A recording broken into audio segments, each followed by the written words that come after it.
Halo semuanya, Assalamualaikum warahmatullahi wabarakatuh. Om Swastiastu, Namo Buddhaya, dan salam kebajikan untuk kita semua. Perkenalkan, saya Nur Abdiasam dengan NIM 24095111054 dari kelas A. Pada kesempatan kali ini, saya akan membahas mengenai penularan dermatofitosis dari kucing ke manusia. Topik ini penting karena penyakit ini sering dianggap sepele, padahal bersifat zoonotik dan mudah menular, terutama di lingkungan dengan interaksi erat antara manusia dan hewan. Baik, selanjutnya yaitu latar belakang. Dermatofitosis merupakan salah satu penyakit kulit yang paling sering ditemukan pada hewan peliharaan, khususnya kucing. Penyakit ini disebabkan oleh jamur Microsporum canis yang menyerang jaringan superficial seperti kulit dan rambut karena mengandung keratin. Nah, jamur ini memiliki tingkat penularan yang tinggi, baik melalui kontak langsung dengan hewan yang terinfeksi maupun secara tidak langsung melalui lingkungan yang terkontaminasi spora seperti bulu, sisir, ataupun kandangnya. Kondisi lingkungan yang lembab dan hangat seperti di daerah tropis sangat mendukung penyebaran jamur ini. Meskipun tidak bersifat fatal, dermatofitosis dapat menurunkan kualitas kesehatan kulit, nilai estetika hewan, dan yang terpenting dapat menular ke manusia. Selanjutnya kita masuk ke contoh kasus. Pada kasus ini ditemukan beberapa anak di lingkungan pemukiman yang mengalami gatal dan bercak kemerahan berbentuk melingkar di kulitnya. Awalnya keluhan tersebut dianggap sebagai alergi, namun lesinya semakin meluas. Setelah ditelusuri, anak-anak tersebut sering bermain dengan kucing liar yang menunjukkan gejala kerontokan bulu dan bercak putih pada kulitnya. Selain itu, kebiasaan anak-anak tidak mencuci tangan setelah kontak dengan hewan, serta kondisi lingkungan yang lembab diduga menjadi faktor pendukung terjadinya penularan tersebut. Kasus ini menunjukkan bahwa dermatofitosis pada kucing tidak hanya berdampak pada hewan, tetapi juga memiliki implikasi kesehatan ke masyarakat. Selanjutnya yaitu morfologi. Untuk memastikan bahwa penyebab dermatofitosis ini adalah Microsporum canis, kita perlu melihat morfologinya baik secara makroskopis maupun mikroskopis. Secara makroskopis, koloni Microsporum canis ini tampak berwarna putih, halus, dan menyerupai kapas atau wol yang menyebar.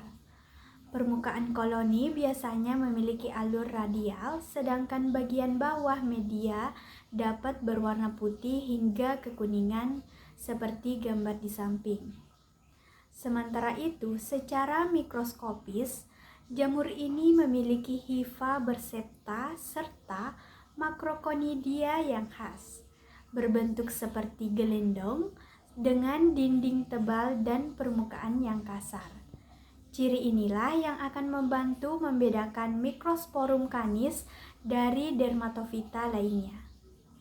Selanjutnya yaitu gejala klinis. Gejala dermatofitosis dapat berbeda antara manusia dengan hewan, khususnya kucing. Pada manusia, infeksi biasanya muncul sebagai bercak kemerahan berbentuk melingkar dengan tepi yang lebih aktif dan bersisik, disertai dengan rasa gatal yang bervariasi. Jika mengenai kulit kepala, rambut dapat menjadi rapuh dan mudah rontok. Sedangkan pada kucing, sebagian besar kasus justru tidak menunjukkan gejala yang jelas. Namun, bila muncul biasanya berupa kerontokan bulu berbentuk melingkar, kulitnya yang bersisik atau berkerak, serta bercak putih keabu-abuan, terutama di area kepala, telinga, kaki, dan ekor. Nah, selanjutnya yaitu Penularan dermatofitosis dapat terjadi melalui beberapa cara yang paling umum, yaitu kontak langsung, baik dengan manusia yang terinfeksi maupun dengan hewan, terutama kucing yang membawa jamur pada kulit atau bulunya. Selain itu, penularan juga dapat terjadi secara tidak langsung, melalui benda-benda yang terkontaminasi spora jamur, seperti pakaian, handuk, sisir, ataupun sepatu. Nah, lingkungan yang lembab seperti kamar mandi atau tempat umum tertentu juga dapat menjadi media yang mendukung penyebaran jamur ini. Nah, untuk diagnosis dermatofitosis, langkah awal yang dilakukan yaitu dengan pemeriksaan klinis, dengan melihat langsung lesi kulit yang khas seperti bercak melingkar dan bersisik. Selanjutnya juga dapat dilakukan pemeriksaan mikroskopis, misalnya menggunakan sediaan KUH atau bantuan Wordslump untuk melihat adanya fluoresensi pada kulit yang terinfeksi. Nah, untuk memastikan agen penyebabnya, dilakukan kerokan kulit atau bulu. Kemudian, sampel tersebut dapat dibiarkan pada media sabaurat glukosa. Selain itu, diagnosis juga perlu dibedakan dengan penyakit kulit lain yang memiliki gejala serupa, sehingga diagnosis banding tetap diperlukan. Selanjutnya yaitu pengobatan. Dermatofitosis sebenarnya dapat sembuh dengan sendirinya, namun prosesnya cukup lama dan tetap berisiko menularkan ke individu lain. Oleh karena itu, terapi biasanya diberikan dalam bentuk obat topikal seperti salep ataupun obat oles yang mengandung asam salisilat, asam benzoat, atau senyawa anti jamur lainnya. Nah, terkhusus pada kasus yang lebih berat atau sulit sembuh, dapat diberikan obat sistemik, salah satunya yaitu ketokonazol, untuk membantu mempercepat proses penyembuhan dan mencegah kekambuhan. Selanjutnya yaitu pencegahan, yang merupakan langkah yang sangat penting dalam mengendalikan dermatofitosis ini. Pencegahan dapat dilakukan dengan menjaga kebersihan diri dan lingkungan, termasuk kandang dan peralatan hewan. Hewan yang terinfeksi sebaiknya diisolasi untuk mencegah penularan ke hewan lain maupun ke manusia. Selain itu, desinfeksi rutin, manajemen pemeliharaan yang baik, serta penerapan program vaksinasi bila tersedia, yang dapat membantu penurunan resiko penyebaran penyakit ini. Baik, sebagai kesimpulan, dermatofitosis atau ringworm merupakan penyakit kulit akibat infeksi jamur dermatofit dengan penyebab tersering yaitu Microsporum canis.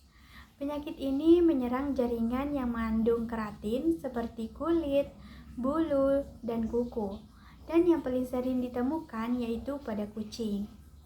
Yang perlu diperhatikan, dermatofitosis ini bersifat zoonosis, sehingga dapat menular dari kucing ke manusia.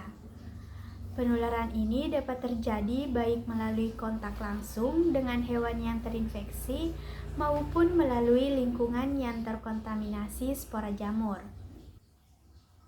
Sebagai saran, berdasarkan pembahasan tersebut, beberapa hal yang dapat dilakukan yaitu menjaga kebersihan kucing dan lingkungan tempat tinggal.